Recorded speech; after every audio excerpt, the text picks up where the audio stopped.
Hi, I'm Bryan Morgan from the School of Economics, and I use the peer assessment tool as part of the assessment for a group assignment for a macroeconomics course. The main reason I used the peer assessment tool was to overcome the free rider problem that's pretty common in group assignments.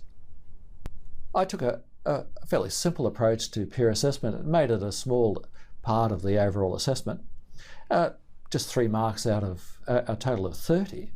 What I did was used a like-it scale from 0 to 3, and then gave the students a scoring scheme that they should use, as you can see on the screen. So it went from a 3, where we had students making an above average contribution to the group, and so on, down to 0, where for a student who made no contribution at all. The idea here was really to, as I said, to overcome the free rider problem.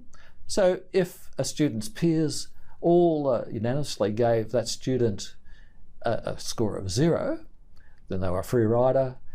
That's what I call the nuclear option, and that student would fail. So far it's worked. I haven't had to fail anyone, but and there's been no real complaints about how it's worked as well.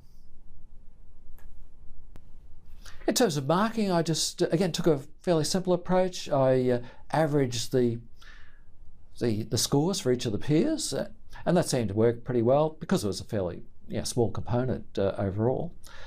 The advice I would give to people using this is to plan it well in advance at the beginning of the semester and incorporate peer assessment into the overall strategy for a group assignment.